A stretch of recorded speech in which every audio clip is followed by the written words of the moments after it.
Partimos nesta altura para analisar os temas que marcam o dia, com as presenças de Andréa Brantes Amaral e Marco Capitão Ferreira. Muito obrigada aos dois por estarem aqui nesta edição das 12. Vamos começar com a TAP. Já temos data para a assinatura do contrato, 24 de junho às 15 horas. Isso diz-nos o quê sobre este negócio? Vai estar concluído ou a procissão ainda vai no adro? Diz-nos duas coisas. Primeiro, o Governo continua com imensa pressa em fazer privatizações. Segundo, o negócio ainda vai no adro.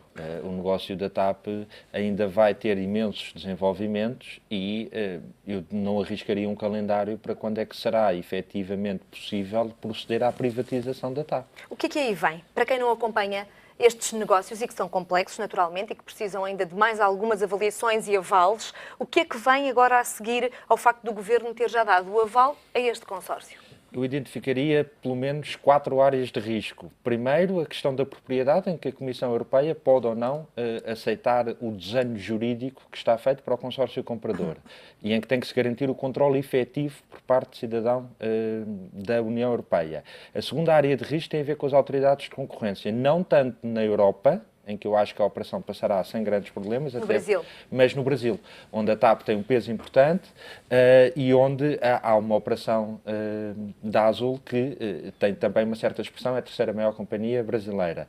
A terceira área de risco são as ações que estão pendentes em tribunal. O facto das providências cautelares terem sido ultrapassadas momentaneamente com uma declaração de interesse público apenas impediu que houvesse o efeito de suspensão provisória do processo. Não e depois essas providências, eventualmente, mesmo depois da assinatura de um contrato, podem ter um efeito suspensivo? Podem ter o efeito de declarar este processo de privatização como nulo e tendo que ser repetido, nomeadamente aquela que suscita, a meu ver, com grande propriedade, a questão de que as assessorias para este negócio de privatização foram escolhidas pelo Governo, lá está outra vez a pressa do Governo. O Governo não teve tempo de fazer um concurso público para escolher nem a assessoria jurídica nem a financeira. E a Lei Quadro das Privatizações diz que esta escolha é feita por concurso e, portanto, se o Tribunal concluir que realmente isto deveria ter sido cumprido e não foi, isso vai inquinar todo o processo de privatização. A quarta área de risco para o negócio tem a ver exatamente com aquilo que estamos agora a começar a perceber, que são os contornos financeiros, da engenharia financeira do negócio, que eu dividiria em duas partes. Primeiro, aparentemente o consórcio só quer a TAP depois da dívida reestruturada e o Estado português vai agora fazer aquilo que não fez durante os últimos 4 anos, que é tentar converter a dívida da TAP de curto prazo em médio e longo prazo. E, portanto, isso cabe ao Governo ainda, ao Estado português, tanto quanto e não a um novo acionista. Tanto quanto é possível perceber, e é lamentável que não tenhamos mais informação para podermos perceber melhor, tanto quanto é possível perceber com a pouca informação que é pública, o consórcio quer isso feito antes de assumir a TAP e não depois.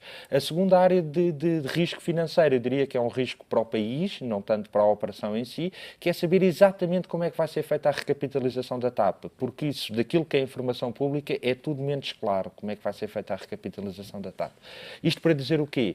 Ao contrário do que o Governo faz passar, a TAP não está privatizada. A TAP hoje é uma empresa pública e vai continuar a ser uma empresa pública. O contrato que vai ser assinado agora está sujeito a uma série de condições para entrar em vigor, que são estas que estivemos a falar, e, portanto, daqui até efetivamente as coisas acontecerem, há muito noivado que não acaba em casamento. E depois ainda há o PS, que diz que se for Governo, muito provavelmente vai reverter este negócio. São promessas vãs? Acho que sim, acho que são. Acho que são, primeiro porque o PS também já tentou privatizar a TAP e depois porque o Partido Socialista está a tentar ganhar votos. Portanto, todas as tomadas de posição do Partido Socialista nessa matéria, do meu ponto de vista, são eleitoralistas. O Partido Socialista tem medo, isto é um assunto muito quente, a vinda da TAP. A TAP é uma empresa que muitas pessoas entendem que é dela, que é do país, que não é nada, é uma empresa que é neste caso é do Estado e de um Estado que nem devia ter empresas de aviação, deveria era prestar serviços sociais. Mas para a esquerda a TAP é um assunto bastante quente e o Partido Socialista tem medo de perder votos por causa deste assunto da TAP para essa esquerda e é por isso que faz um discurso mais agressivo e mais veemente e até mesmo de dizer que vai reverter todo o negócio impedindo, caso seja governo, a privatização da TAP. Mas se ficar provado, efetivamente, como quer o Partido Socialista, se for governo, sim, que está em causa o interesse público, o negócio pode ou não ser revertido? Público, não, porque é isso, mas é que o interesse público é algo que também é bastante vago. Porque eu posso dizer que manter a TAP nas mãos do Estado vai contra o interesse público. Porque não há maneira de recapitalizar a TAP de forma a que ela continue a existir. Não só não há maneira, porque, de acordo com as regras da União Europeia, isso é bastante complicado, como mesmo que fosse possível, não há dinheiro para o fazer. Ou seja, para que o Estado entrasse com dinheiro, ou venha a entrar com dinheiro na TAP, é preciso ir buscar dinheiro a algum lado. E ou se sobem os impostos, e eu não vejo o Partido Socialista a prometer isso, ou vão cortar em prestações sociais do Estado. Vão cortar na saúde, vão cortar na segurança social, vão cortar na educação, vão cortar nas pensões, e eu também não vejo o Partido Socialista a fazer isso. Ou seja, eu vejo o Partido Socialista a dizer que vamos encontrar uma solução para recapitalizar a TAP, mas também nisso é bastante opaco, ou seja, ele não diz como. E por isso é que eu não acredito que o Partido Socialista no futuro venha fazer. O negócio todo da privatização pode correr mal, como disse o Marco, por razões técnicas. Sem dúvida nenhuma, isso pode, mas isso é como qualquer negócio. Agora, a questão aqui que nós temos de ver é se é ou não é melhor, ou antes, se a não privatização da TAP seria melhor que a privatização, e não seria. Ou seja, o interesse nacional, se é que há algum interesse nacional nesta matéria, é não onerar o Estado aqui. Então, como é que avalia a escolha deste consórcio de David Neeleman, que no fundo é eu não avalio porque não analisei, portanto, nem sou técnico disso. Agora, mas gostava que me fizesse essa análise. Sim. Portanto, com a falta de oportunidades ou de alternativas que me apresentou agora aqui relativamente a uma recapitalização, há muitas críticas a este consórcio, mas efetivamente pode dizer-se que é o menor dos males? Sim. Sim, é o menor dos males quando eu não digo se é o menor dos males relativamente às outras propostas, porque isso eu não lhe posso dizer. Agora, é sem dúvida o menor dos males comparado com a continuação das coisas como estavam. Porque as coisas como estavam iriam fazer a que a TAP não tivesse condições de continuar a funcionar durante muito mais tempo, ou então levaria a que o Estado visse obrigado a encontrar uma solução de recapitalização da empresa, e isso levaria a que todos os portugueses tivessem que entrar com dinheiro. Nós ouvimos muitas vezes o Partido Socialista e outros partidos de esquerda defenderem a TAP e que é necessário manter a TAP como uma empresa nacional, uma empresa estatal, etc. Só que nunca falam do custo que isso implica. E esta é que é a questão aqui que eu acho que a maior parte das pessoas terá percebido nestes últimos anos, é que cada medida tomada por um governo tem custos políticos e tem custos económicos, tem custos na nossa carteira. Vai implicar impostos ou dívida, que são impostos mais tarde. E isso é bom que as pessoas façam essas contas. E sempre que um político nos diz nós temos que fazer isto, pense atrás o que vem a conta. E isso é muito importante. Gostava que olhassem agora mais em particular para o negócio e para aquilo que é conhecido. Não vê coisas positivas neste gateway, este consórcio? Bom, vejo duas coisas positivas. Há um empresário português com uma posição supostamente de controle neste consórcio, isso é importante. É um homem com provas dadas, está nisto há muitos anos, já expandiu o seu negócio original para outros ramos, faltava-lhe a aviação e portanto, parece-me que, desse ponto de vista, é uma boa notícia. Ainda que ele esteja sozinho e não esteja com o apoio da empresa, Barraqueiro? Vamos ver. Eu não sei exatamente quais são os contornos do consórcio, porque o Governo não permitiu que se soubesse esse tipo de informação. Este negócio está, aliás, todo ele, vamos bater neste ponto várias vezes, todo ele é opaco. Eu não sei como é que está montado o consórcio e, portanto, não sei exatamente qual é o envolvimento. Não sabemos, mas vamos saber. O que eu sei é que é um homem com história no setor dos transportes, que é um setor que eu, por acaso, acompanho há muitos anos e, portanto, é uma figura conhecida, é um homem de negócios à antiga, o que tem coisas muito boas, e é um homem que, nas suas empresas, tem sabido manter a paz social. Este é um traço importante, e quando depois, se trata da TAP. Mais o homem da aviação. Mais um homem da aviação que tem mais tradição de comprar e vender e entrar e sair de companhias aéreas do que mantê-las, mas vamos ver como é que correm as coisas na TAP. A partir de agora, vamos ver, porque as garantias, também lá está, do que se sabe, as garantias são muito poucas. Quanto àquilo que seja o futuro da TAP, nas mãos do ponto de vista estratégico do negócio da aviação. Isto é muito melhor negócio, não tenho dúvidas nenhumas sobre isso, para a Azul do que para a TAP. Tenho dúvidas nenhumas sobre isso. E o sentimento que está envolto de toda esta questão? O sentimento para os portugueses e o sentimento para as pessoas que estão também neste consórcio? O Expresso noticiava, tinha algumas informações das últimas reuniões e dizia que este homem, David Neeleman, já tinha sido o vencedor, o ganhador, ainda antes de ter sido anunciado, porque se dizia verdadeiramente apaixonado por Portugal, verdadeiramente apaixonado pela TAP, com vontade de mudar a realidade das coisas, de cotar a TAP em bolsa até 2020, de a recapitalizar e de a pôr com capitais positivos.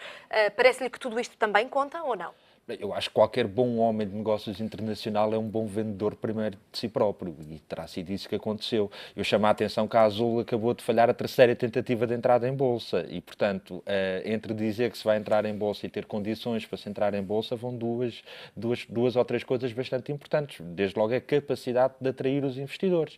E o que acontece aqui é que, provavelmente, a Azul entrará mais facilmente em bolsa depois de o seu dono ser também dono da TAP. Eu, por aí, também vejo uma vantagem evidente. E se puser na balança os únicos dois compradores que estavam, David Neeleman, German Efremovic, qual é a sua avaliação positiva de German Efremovic por contraponto àquele que temos? É uma questão de dimensão relativa. Acho que havia um emparelhamento mais paritário entre aquilo que é o negócio da Avianca e o que é o negócio da TAP, em termos, por exemplo, do peso da internacionalização na atividade do negócio, do que há com a Azul. A Azul é uma pequena transportadora regional, com poucas rotas internacionais e que, com a TAP, ganha acesso ao mercado europeu. E isto é absolutamente decisivo.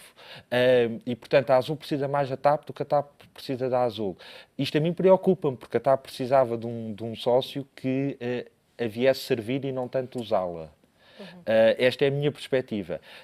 Eu preferia que a privatização não tivesse corrido nestes termos. Tive a ocasião de escrever no Diário Económico em maio que não era contra uma privatização, era contra uma privatização que não fosse bem feita. Que me parece ser também, curiosamente, a posição do Partido Socialista, que não disse que é contra a privatização. Queria era ter uma privatização feita de outra forma.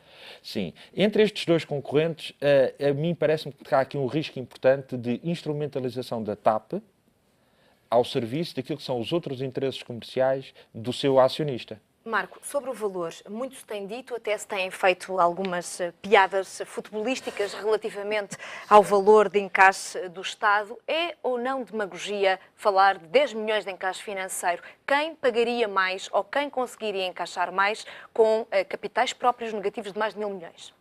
Não, os capitais próprios, a dívida é mais de 1.000 milhões, é mais de 1.000 milhões. Os capitais próprios negativos são 500 milhões, os capitais próprios negativos, não vamos agora entrar numa coisa muito técnica, mas são uma noção contabilística que pode ser resolvida através de várias estratégias de recapitalização da empresa. E por isso é que eu pergunto, mas como é o que se vai valor fazer? É ou não demagogia?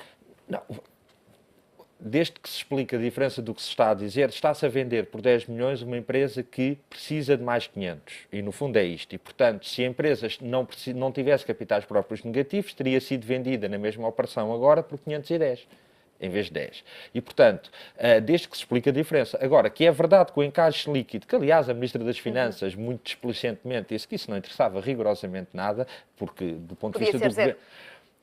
O Governo teria pago, estou convencido, se conseguisse escapar-se com isso politicamente, para alguém ficar com a TAP, porque isto para o Governo, como para o André, é uma questão ideológica e não de negócio. 10 milhões, 5, 3, 1, tudo certo desde que se privatize. Deixe-me só já agora ouvir a resposta do André. Agora é que também é uma questão ideológica para o Marco, claro, a não venda da TAP. Pronto, okay. Naturalmente. Mas não é. Para mim é uma questão ideológica, sem dúvida, porque eu acho que o Estado deve se centrar nas prestações sociais, na saúde e na educação e não em ter empresas de aviação.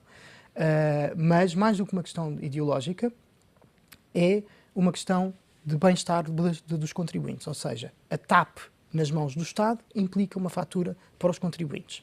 Não implica a fatura imediata, mas implicaria a final. A TAP é cada pagar dívida. Mas, não é certo que implicasse uma fatura. É preciso ver que a TAP foi vendida por 10 milhões, não, quer dizer, recebeu-se 10 milhões, mas entregou-se também uma grande dívida. E é isto que é muito importante.